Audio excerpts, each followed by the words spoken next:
우리에게 주신 하나님의 말씀은 요한계시록 9장 1절에서 11절까지의 말씀입니다. 다섯째 천사가 나팔을 불매 내가 보니 하늘에서 땅에 떨어진 별 하나가 있는데 그가 무저갱의 열쇠를 받았더라. 그가 무저갱을 여니 그 구멍에서 큰 화덕의 연기 같은 연기가 올라오매 해와 공기가 그 구멍의 연기로 말미암아 어두워지며 또 황충이 연기 가운데로부터 땅 위에 나오매 그들이 땅에 있는 정갈의 권세와 같은 권세를 받았더라. 그들에게 이르시되 땅의 풀이나 푸른 것이나 각종 수목은 해하지 말고 오직 이마에 하나님의 인침을 받지 아니한 사람들만 해하라 하시더라. 그러나 그들을 죽이지는 못하게 하시고 5달 동안 괴롭게만 하게 하시는데 그 괴롭게 함은 정갈이 사람을 쏠 때에 괴롭게 함과 같더라. 그날에는 사람들이 죽기를 구하여도 죽지 못하고 죽고 싶으나 죽음이 그들을 피하리로다. 황충들의 모양은 전쟁을 위하여 준비한 말들 같고 그 머리에 금 같은 관 비슷한 것을 썼으며 그 얼굴은 사람의 얼굴 같고 또 여자의 머리털 같은 머리털이 있고 그 이빨은 사자의 이빨 같으며 또 철 호신경 같은 호신경이 있고 그 날개들의 소리는 병고와 많은 말들이 전쟁터로 달려 들어가는 소리 같으며 또 정갈과 같은 꼬리와 쏘는 살이 있어 그 꼬리에는 5달 동안 사람들을 해하는 권세가 있더라. 그들에게 왕이 있으니 무저갱의 사자라. 히브리어로는 그 이름이 아바돈이요 헬라어로는 그 이름이 아볼루온이더라. 아멘. 요한계시록을 통하여 요한은 절망의 시대가 지나고 희망의 시대가 오고 있음을 알려주고 있습니다. 그것은 분명 흔들리지 아니하는 하나님의 약속입니다. 그러나 또한 약속은 그냥 이루어지는 것은 아니고 약속을 이루기 위하여서 고난과 고통을 인내하고 이겨내야 합니다. 즉 절망의 현실을 넘어서서 희망의 삶을 개척하기 위하여서는 먼저 우리가 꼭 해야 될 일이 있는데 그것은 바로 옛사람의 모습을 벗어나서 새 사람의 삶을 살아가야 한다는 것입니다. 이를 위해서 때로는 성장하는 사람은 누구나 경험하는 성장통을 또한 감수해야 합니다. 그렇게 이번 한 주간 우리가 함께 읽어갈 요한계시록을 통하여서 하나님이 주시는 희망을 이루어가기 위하여 7봉인이 열리고 7천사의 나팔 소리가 들려올 때마다 세상이 흔들리는 것과 같은 어려움, 고난에 처하였다는 것을 볼 수 있는데요. 그 모든 일을 잘 이겨내야 될 줄 믿습니다. 그중 오늘 말씀은 5째 천사가 나팔을 불었을 때 일어난 일을 기록하고 있습니다. 5째 천사가 나팔을 불었을 때 하늘에서 땅으로 떨어지는 별이 하나 있었습니다.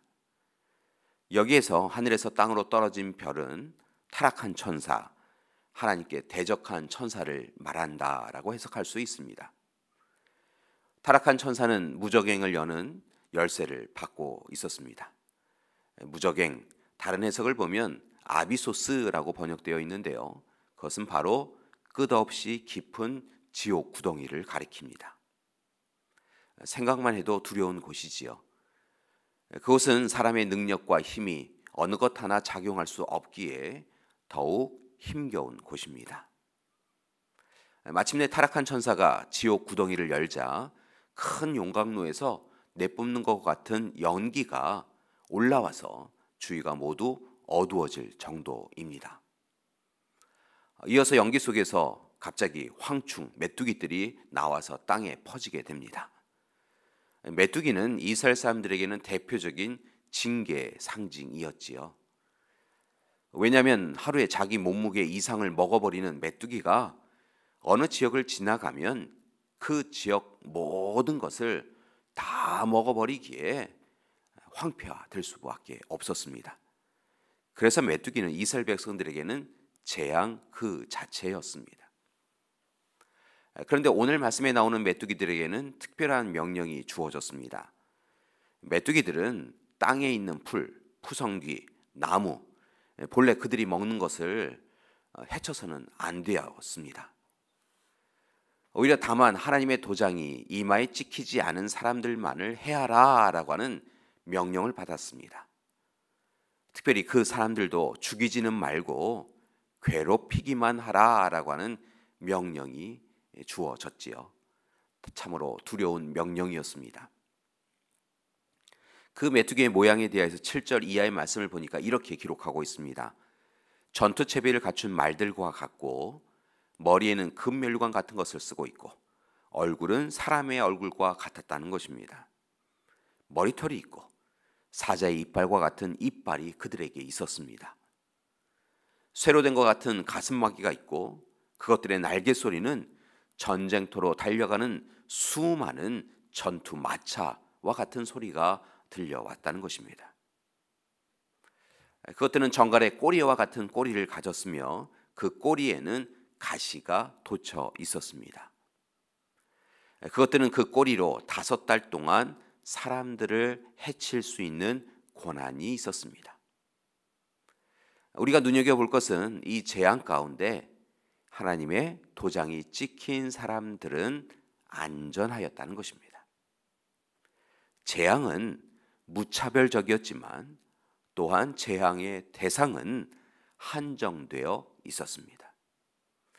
마치 출애굽의 마지막 재앙이었던 죽음의 사자와 유사합니다. 하나님의 말씀에 순종하여서 문설주와 임방에 어린 양의 피를 묻혔던 가정은 죽음의 사자가 그냥 지나간 것처럼 메뚜기는 하나님의 사람들을 제외하고 다른 사람들에게만 재앙을 내렸습니다. 무려 5달 동안 괴롭혔습니다. 메뚜기의 공격을 받은 사람들은 정갈이 쏠 때와 같은 고통을 당하였다라고 성경은 기록합니다. 얼마나 고통스러운지 차라리 죽는 것이 낫다라고 생각하였다는 것입니다. 11절의 말씀을 보니까 그것들은 아비소스, 지옥의 사자를 자기들의 왕으로 모시고 있었는데 그 왕의 이름은 히브리어로는 아바돈, 그리스어로는 아볼리온, 바로 파괴자였습니다. 이처럼 메뚜기들은 파괴자의 명령으로 재앙을 내렸고 사람들은 그 재앙에 무기력하게 되었습니다. 그렇다면 이제 오늘 말씀 요한의 재앙의 경고를 들으면서 우리는 하나님의 희망을 품기 위하여 어떤 삶을 살아가야 할까요? 오늘 말씀을 보면 힘든 것처럼 보이지만 아주 간단합니다. 그것은 메뚜기가 나오지 못하도록 혼돈의 문을 먼저 막아야 한다는 것입니다. 그리고 하나님의 창조 질서를 준수하는 하나님의 사람으로 사는 것입니다. 그때 죽음을 이기는 생명, 절망을 이기는 희망을 이루어갈 수 있습니다. 따라서 교회 여러분, 오늘 하루 그리고 이제 계속하여서 오직 하나님의 창조 질서, 예수님의 구원 섭리, 성령님의 돌보심의 룰에 합당하게 살기 원합니다. 하나님의 뜻이 아니면 행하지 마시고 하나님이 원하시는 일이 아니면 하지 마시기 바랍니다. 그래야 메뚜기의 재앙에서 우리 모두 벗어날 수 있기 때문인 것입니다. 절망의 자리에서 벗어나서 희망의 자리로 나아갈 수 있습니다. 교회 여러분 부탁드립니다. 오늘 하루 결코 아비소스의 문을 열지 마시고 오직 하나님의 은혜로 하나님 나라의 기쁨을 누리면서 살아가시는 그런 하루가 되시기를 간절히 기도드립니다. 함께 기도하시겠습니다. 사랑의 하나님, 이제 우리 모두 다 오늘 허락하신 요한의 권고를 귀 기울여 듣고 하나님의 약속만을 붙잡고 살아가게 하여 주시옵소서. 이제는 우리 주 예수 그리스도의 은혜와 하나님의 사랑하심과 성령님의 돌보시고 이기게 하시는 귀한 역사가 오늘 이 시간 하나님의 뜻에 합당한 삶만을 살아가기로 작정하는 우리 믿음의 가족들 위해 지금부터 영원토록 함께 하시기를 간절히 축원하옵나이다. 아멘.